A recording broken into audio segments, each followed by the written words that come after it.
Okay. Wow.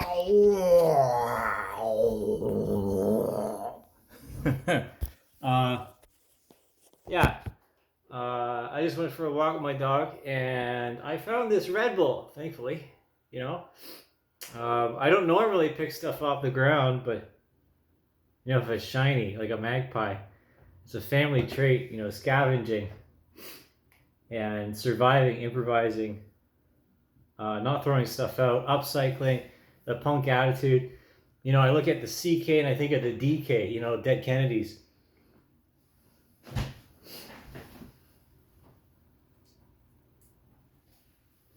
Okay, get some light on here. This had snow on it. I haven't had this flavor yet. It's just outside this school, and it hadn't been there very long. Because it's not frozen solid. So thank you to whomever forgot that in front of Wilton Grove. It's not that far. It's just over here, really. The public school. Got some Air Force blue going on here. I like this. The Sea Blue edition. Yeah, I see blue. Now,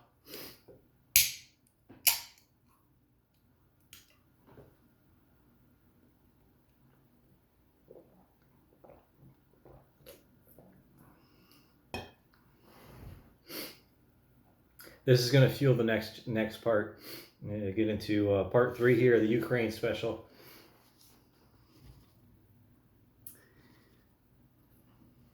Let's see. Well, I was going over the economy.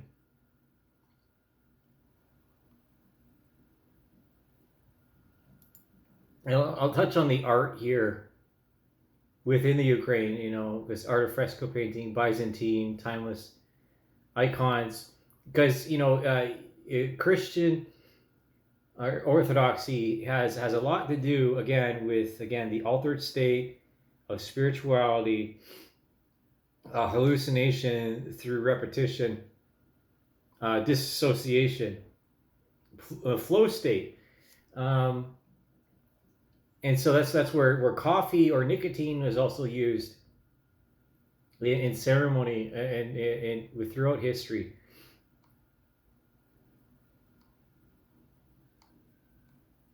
Icons, iconostasis, cave monastery. These are some of the again, these religious icons are some of the inspiration for some of my own work. So say like this paratrooper here.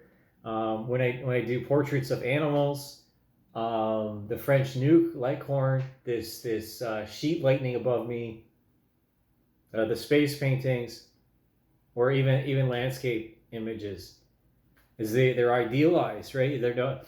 It's like a perfect moment in time, timeless.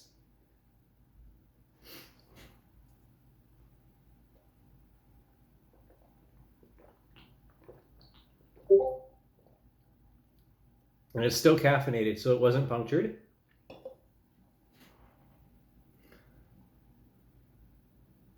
Or is it still still has the carbon dioxide in it? Okay, so let's go with the exports of the Ukraine instead of the economy.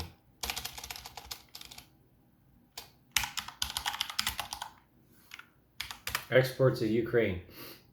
Corn, seed oils, wheat, iron ore, rapeseed, exporting mostly to Poland, Romania, Turkey, China, and Germany.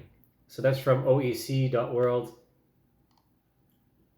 This is from the USDA, Foreign Agricultural Service, Ukraine Agricultural Production and Trade. More than grain, what does Ukraine export? Potash.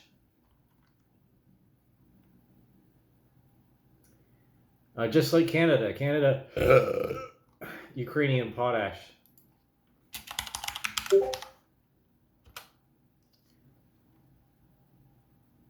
Which is used in fertilizer.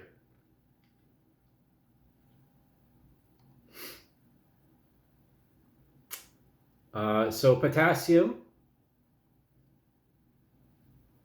Oh, that's to the Ukraine. But one of the, okay, this is off the World Bank website. In 2020, top exporters of potassium hydroxide to Ukraine were the Russian Federation, Korea, European Union, Belarus, and China.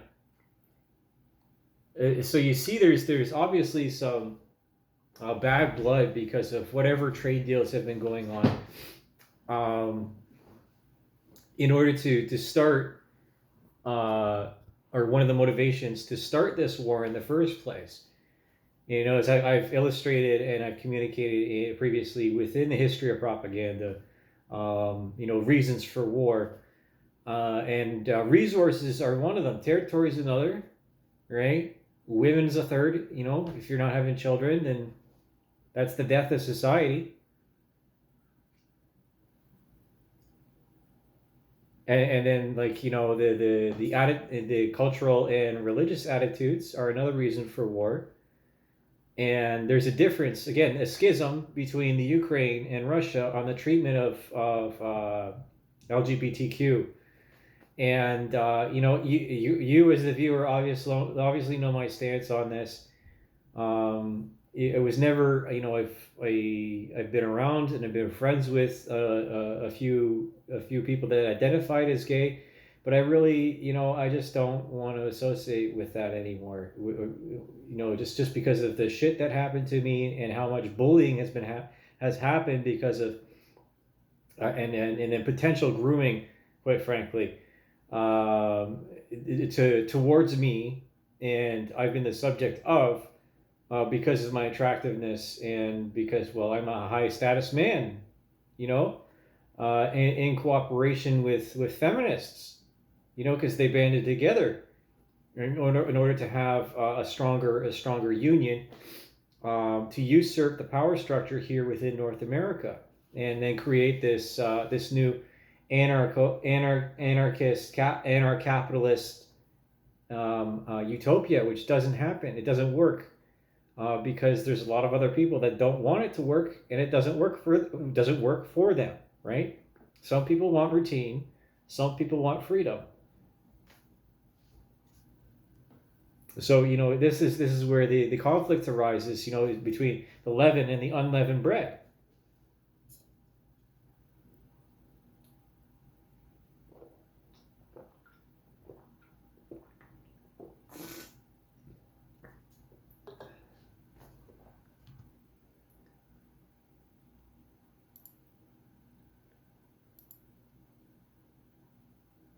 I like Red Bull, you know, I do, but I don't abuse it. I don't abuse it. I prefer sleep, but I have so much information and you know, say the voices of my gut bacteria telling me, or at least suggesting to me what I should be talking about. You know,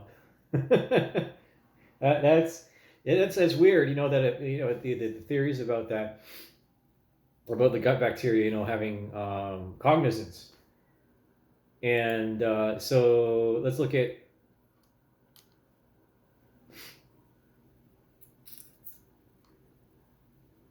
Yes, supply of critical raw materials endangers. It was OECD, 4th August 2022. Supply of critical raw materials endangered by Russia's war on the Ukraine. Yeah. This, again, I don't agree with this demonizing. This is a civil war. It is not an invasion. And again, the language really matters. Because, you know, there's a lot of people that hate Russia. They absolutely hate them. You know, they'll cite whatever conflicts have happened in the past because they only see the immediate effects, but they're not necessarily educated, the people themselves, on their own history or their own identity. This happened to Canada, and the removal of such. Again, the fallout of the Soviet era and the Holodomor.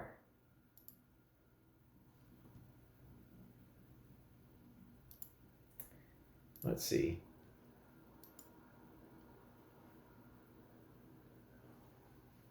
So, reinstating the Russkiy Mir. This is from Elizabethtown College. It's 29 pages long. It's written by Kayla L. Gruber.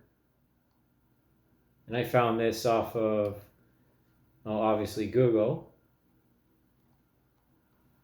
Or modern irredentism or cloaked imperialism. Hidden agendas and hybrid warfare in reinstating the Russkiy Mir. Abstract. The partition of post-Soviet Union territory ignited numerous border disputes, ethnic-related human rights concerns, and security dilemmas. These issues have intensified in the last 20 years, provoked by Russia's rising power in the international system. The argument is that despite citing abuses on ethnic kin as the reason for invading the Crimean Peninsula, the decision to invade Crimea was a systemic effort to settle post-USSR grievances and rebuild a stronger, hegemonic Russian Federation. I don't know about hegemonic. Our view, our biases, they go into the writing. And, again, I said at the beginning of this, I'll try to be objective and fair to both sides.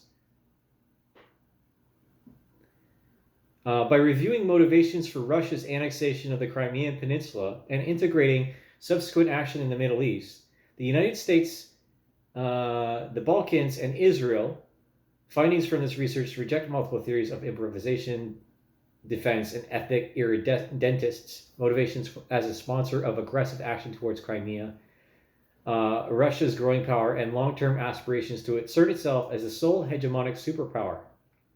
This research analyzes Russia's armed offensive force, use of soft, hard, and sharp power, hybrid warfare tactics, and exploitation of Western failures and underlying regional pressures in its campaign to destabilize enemy states and delegitimize weaker neighbors, spread influence, convert key U.S. alliances, prevent NATO expansion, and regain domestic popularity in an attempt to instigate superpower status within the international power hierarchy. Russia still is a superpower. We just the rest of the world doesn't want them to be that. It's like we can't have Team America World Police forever. You can't have Team China World Police forever.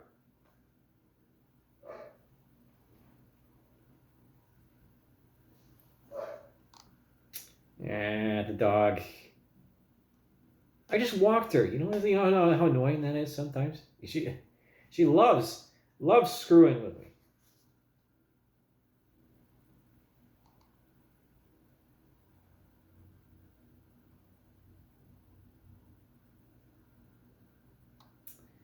Okay, so the abstract is good enough. I'll put this in the citations for this video.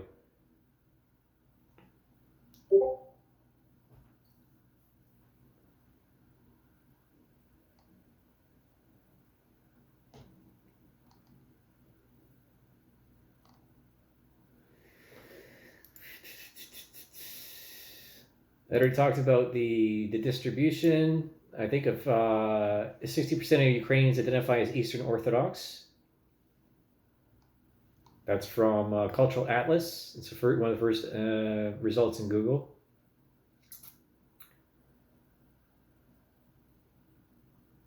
Uh, 22, this will be from the U.S. State Department.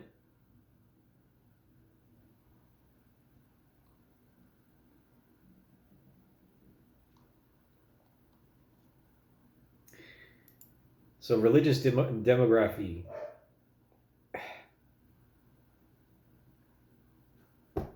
Okay, I have to do something about this.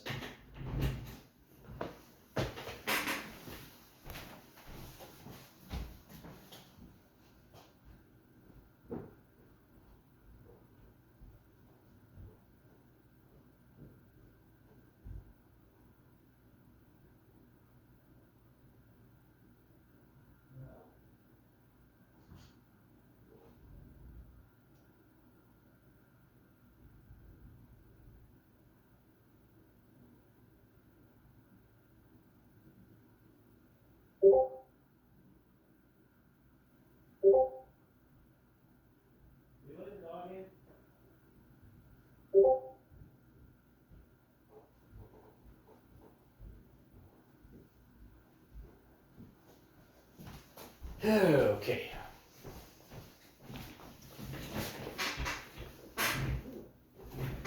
Again, going over religious demography, because this is usually one of the reasons, we're having, and history repeats itself, we're having a war worldwide over homosexuality and LGBTQ stuff, because, there's, when I get into it,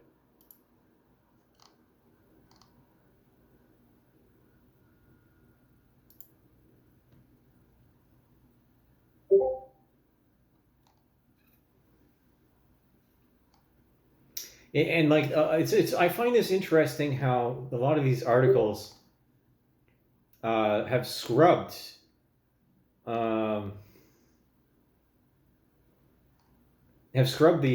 numbers and the distribution of Jewish people, except like at the very bottom, a very small minority is across Russia. I would say like 90,000. 60. This is off of, again, 2012 statistics, off of Wikipedia. Christianity, 67,720,000, so 47%. There's more Muslims than there are Jews. But it's interesting. Again, anytime you talk about Jewish people, they get really friggin' nervous.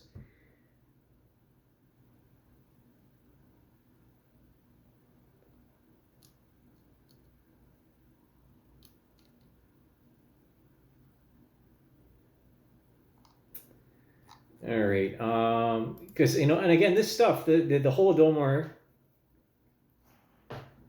Here it is. Next tab over. This is off University of Minnesota, Twin Cities. Holocaust and Genocide Studies. Holodomor has been recognized as genocide by 16 nations and 22 U.S. states, including Minnesota.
Okay.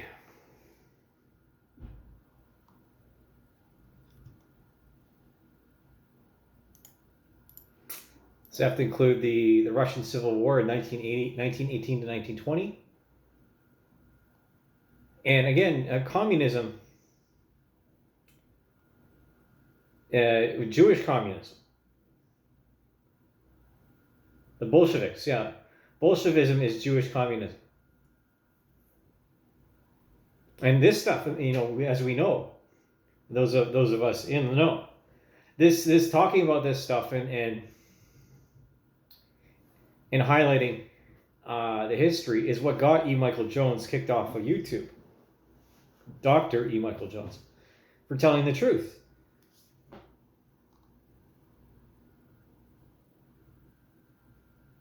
All right, assassination of the Tsar and battle for the Ukraine. Let's see. I can't see the whole thing off of Britannica.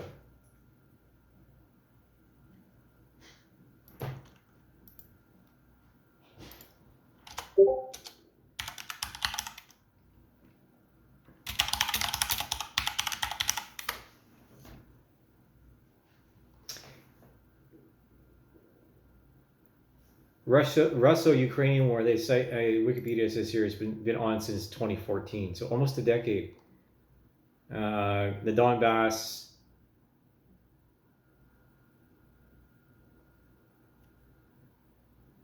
invasion of Crimea,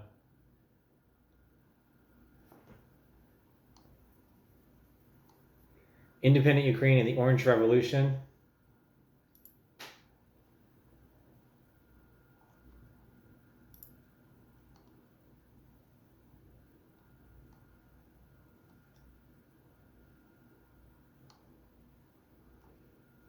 Now again, the Holodomor.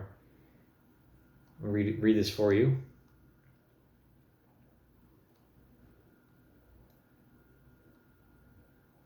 The famine, right? The origins of the famine lay in the decisions by Soviet leader Stalin to collectivize agriculture in 1929.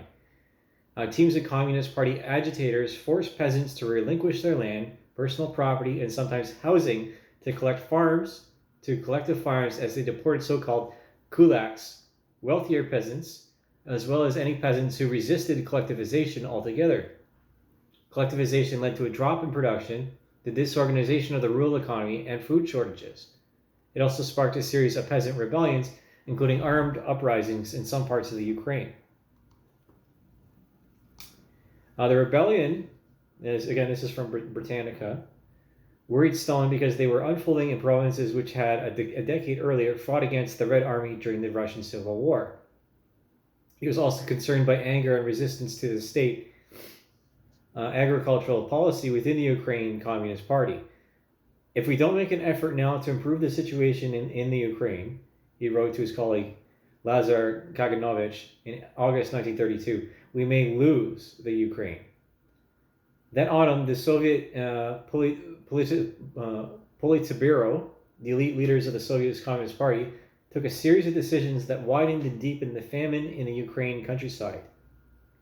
Farms, villages, and whole towns in Ukraine were placed on blacklists and prevented from receiving food.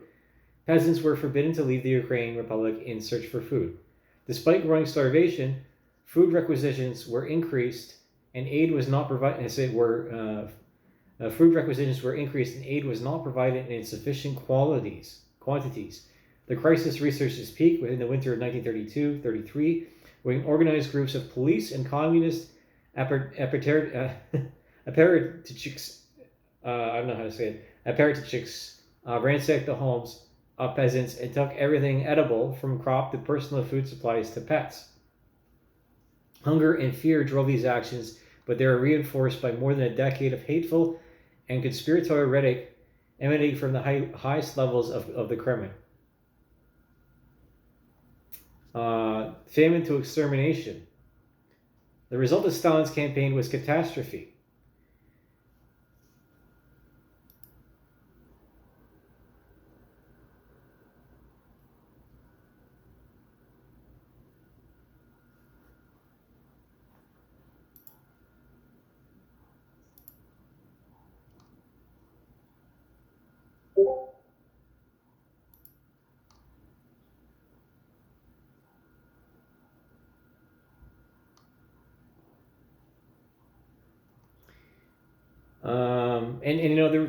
There was again reason. So Stalin kicked out the Jews.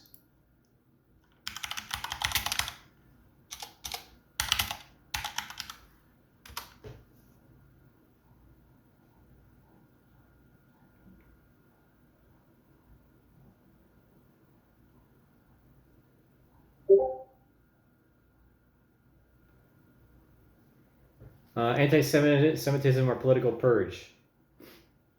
So why Zhao? This is actually from Taylor and Francis Online. The abstract here, this was actually published on 25th October 2023 by Yu Zhao and Ji Zeng.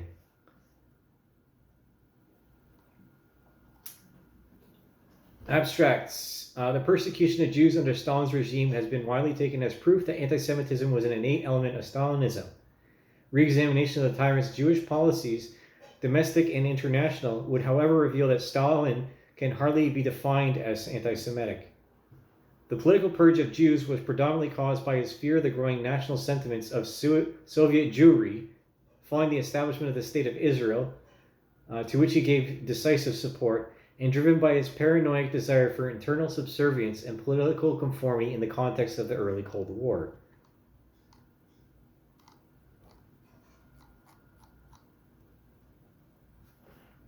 Okay.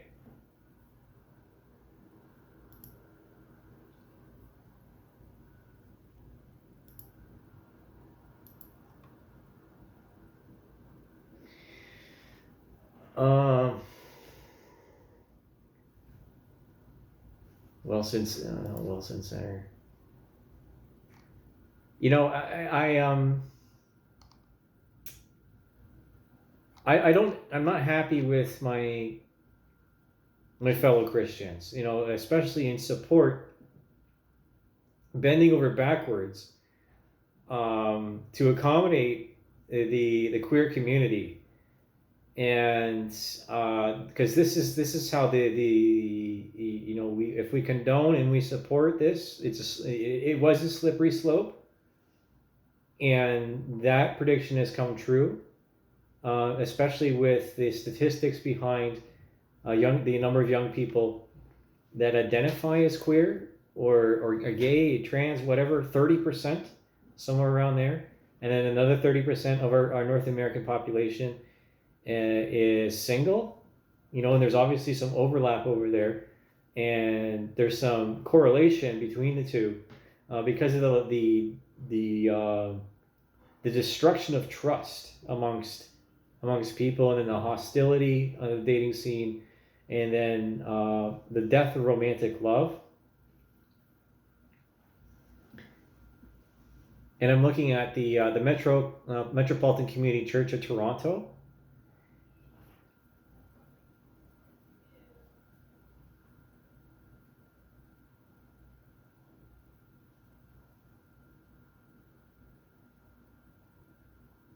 I don't agree with this. I don't agree with their support. Just maybe that should not be the primary reason why we're allowing people to come here, especially from areas that have histories of conflict.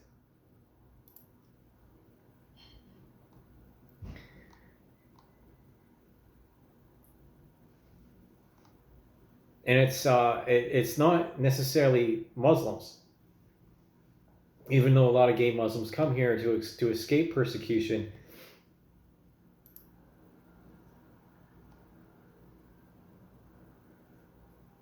Okay, so I'm reading from the World Jewish Congress. In 2023, you obviously see I'm drawing some parallels here, because the attitude is well known by Russian Orthodox, that they obviously don't support homosexuality, and you know what? All the power to them.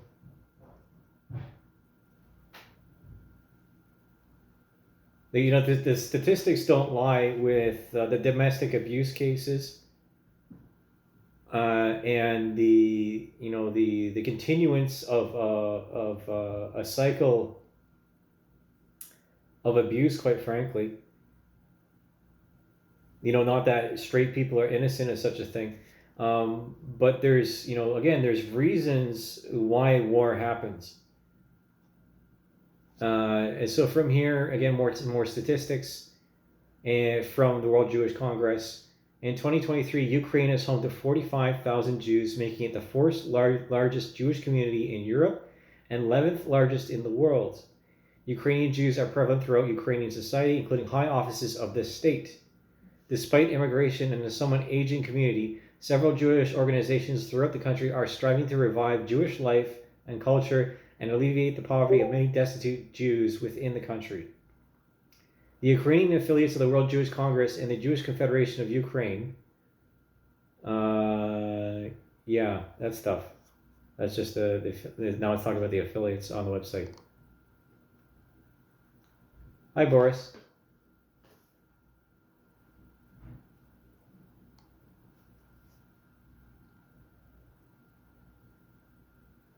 Massacre at Russkiy Mir.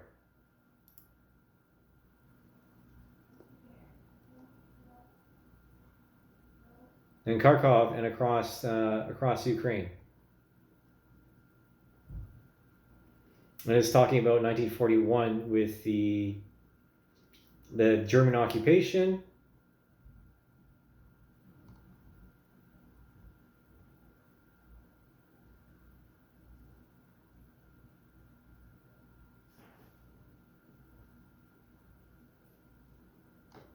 The Babi Yar massacre, and where 30,000 Jews were murdered, it says. But the problem is that this is lacking context.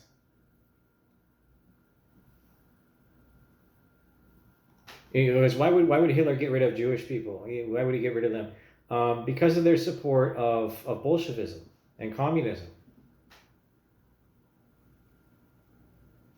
So it's more political than it is religious, but the religious affiliation is obviously a factor.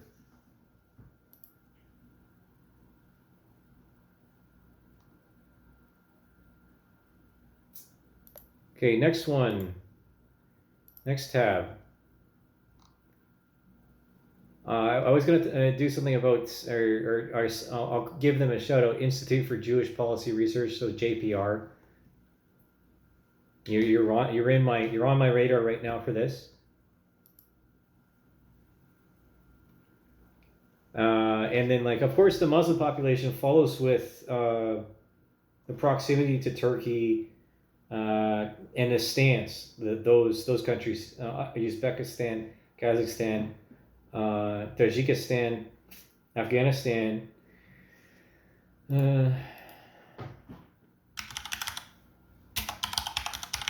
The middle of Stan countries. Kazakhstan, Kyrgyzstan, Tajikistan, Turkmenistan, Uzbekistan, Afghanistan, and Pakistan. That's a lot of stands.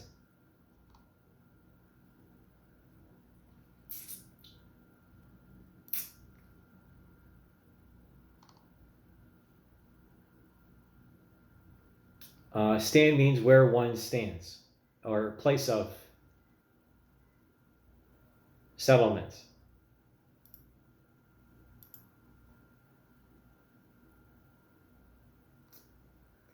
Okay, so this one is, since we're at 33 minutes, I don't want to have to edit this video. Split between Ukrainians, Russian churches shows political importance of Orthodox Christianity. The recent decision by the Ukrainian Orthodox Church to split from its Russian counterpart after more than 300 years of being linked reflects not only the continuing military conflict between the two countries in recent years, but also the important political role of Orthodox Christianity that Orthodox Christianity plays in the region. Ukraine is overwhelmingly Orthodox Christian. This scared the crap out of me. A bit of a surprise, honestly. Just the notification, not the person that it's associated with. With nearly 8 in 10 adults, 78% identifying as Orthodox, compared with 71% in Russia, according to the 2015 Pew Research Center survey of much of the country.